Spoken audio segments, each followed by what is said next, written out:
আমরাই জানি একমাত্র কিভাবে বাজেট বাস্তবায়ন করতে হয়। বিসমিল্লাহির রহমানির রহিম।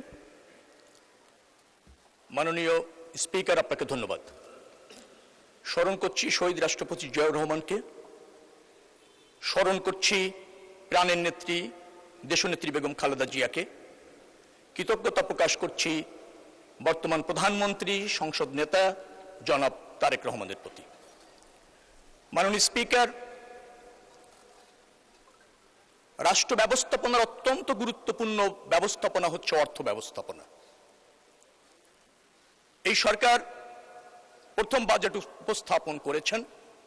বাজেট হচ্ছে রাষ্ট্র কর্তৃক আহরিত অর্থের সর্বোত্তম ব্যবহারের সম্ভাব্য চিত্র, যেটা এই সংসদে উত্থাপিত হয়েছে।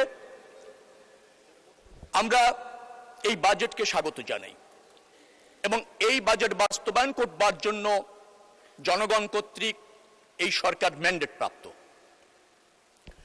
অর্থমন্ত্রীকে ধন্যবাদ জানাচ্ছি।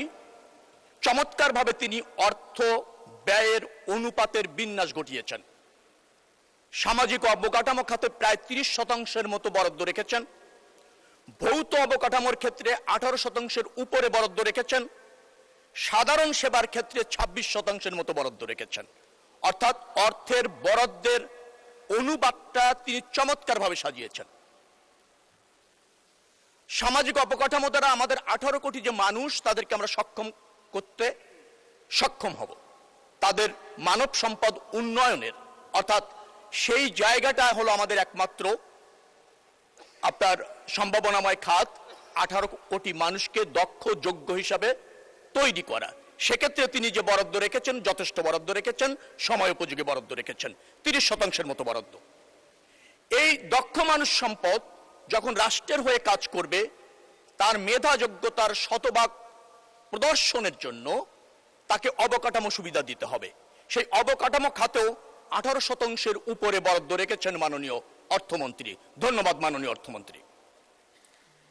অনগ্রসর জাতিকে রাষ্ট্রের পক্ষ থেকে তাদের সামাজিক সুরক্ষা দেওয়ার জন্য, সাধারণ নিরাপত্তা নিশ্চিত করবার জন্য 26% কাছাকাছি বরাদ্দ রেখেছেন, যা আমাদের অর্থনৈতিক সংকট থেকে উত্তরণের ক্ষেত্রে সহায়ক ভূমিকা পালন করবে।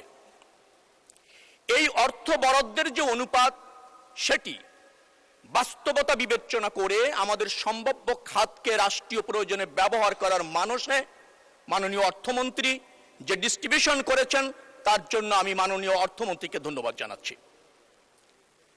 মাননীয় স্পিকার, আহরিত অর্থের দুই ধরনের ব্যয় রাষ্ট্র করে। একটি হচ্ছে অনুন্নয়ন ব্যয়, আর একটি হচ্ছে উন্নয়ন ব্যয়। অনুন্নয়ন ব্যয় মানে হচ্ছে রাষ্ট্র পরিচালনা ব্যয়। রাষ্ট্র পরিচালনা ব্যয়ের ক্ষেত্র মাননীয় অর্থমন্ত্রী, যেটা গত অর্থ বছরে ছিল 72.7% বরাদ্দকৃত অর্থের, সেখান থেকে কমিয়ে তিনি নিয়ে আসছেন 66.3%। তার মানে অপচয় রোধ করেছেন, অপ্রয়োজনীয় অর্থ ব্যয় করছেন না, অর্থের সর্বোত্তম সদ্ব্যবহার করছেন মাননীয় অর্থমন্ত্রী তার এই বাজেটের মধ্যে। এটা অবশ্যই প্রশংসার দাবি রাখে। অ্যাট দ্য সেম টাইম তিনি উন্নয়ন ব্যয় বাড়িয়েছেন।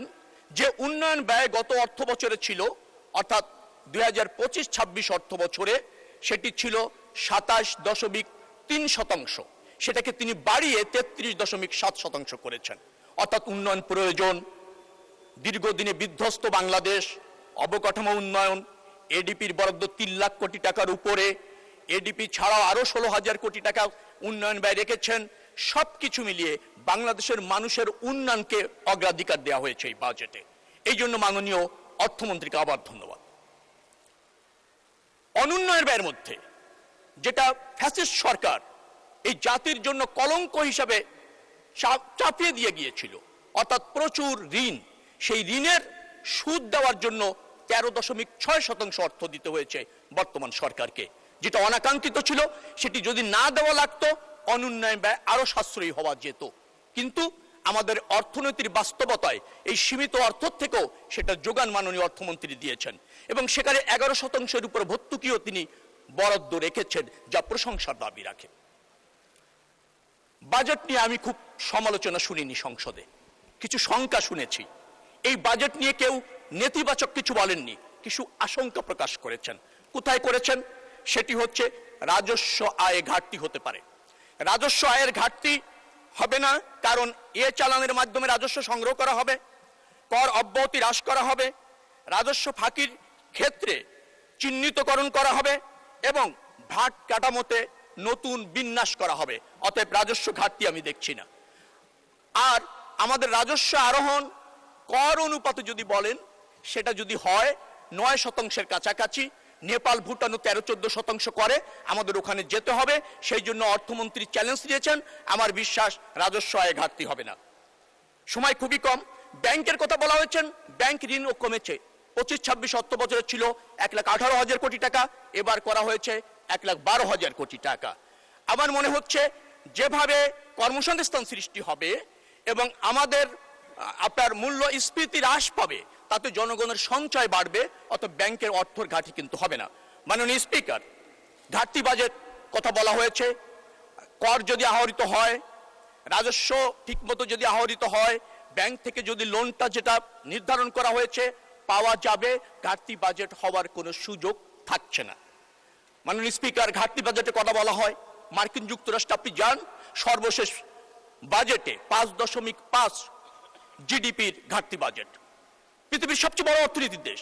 আপনি চীনে যান, সেখানেও 4% জিডিপি ঘাটতি বাজেট। অতএব এই ঘাটতি বাজেট আমাদের এই দুরবস্থার মধ্যে আমরা সক্ষম হব এটা মিট আপ করতে এবং অ্যাচিভ করতে। মাননীয় স্পিকার, আমরাই জানি একমাত্র কিভাবে বাজেট বাস্তবায়ন করতে হয়। কারণ আপনি যদি 1974-75 বাজেট যান, বাকশালী সরকারের সময় ছিল মাত্র 1056 কোটি টাকা। জিয়াউর রহমান 78-79-তে মাত্র 2 অর্থ বছরের ব্যবধানে সেটাকে 2700 কোটি টাকা করেছিল, প্রায় 2.5 গুণের উপর বৃদ্ধি করেছিল। মাননীয় প্রধানমন্ত্রী বেগম খালেদা জিয়া 2001 থেকে 2006 ওই অর্থ বছরে 6.1 থেকে 6.9% প্রবৃদ্ধি অর্জন করেছিল। অর্থাৎ 6.9% প্রবৃদ্ধি বিএনপি করতে জানে। এবার আমাদের প্রবৃদ্ধির লক্ষ্যমাত্রা মাত্র 6.5%, অথবা আমরা এটা করতে জানি। যারা শঙ্কা প্রকাশ করছেন তাদের জন্য বলতে চাই, মাননীয় স্পিকার, প্রথম বিরোধী দল হয়েছেন, আমার বিশ্বাস অনেক জায়গায় সমালোচনা করতে ভুল করেছেন, সরকারি দল এখনো হন নাই। আমার বিশ্বাস আর 2-4 বার 5 বার বিরোধী দল থাকলে আস্তে আস্তে তারা সমালোচনাটা বুঝে যাবেন। আমি ওই সমালোচনাকে খুব একটা আমলে নিচ্ছি না। মাননীয় স্পিকার, আমি যেটা বলতে চাই সেটা হচ্ছে বিএনপি জানে কি করণীয়। আমরা পথ খুঁজিনি, পথ দেখিয়েছি, বাস্তবায়ন করে প্রমাণ করতে চাই আমরা বাস্তবায়ন করতে জানি। বিরোধী দলকে বলবো আপনারা সহযোগিতা করুন। ধন্যবাদ মাননীয় মন্ত্রী।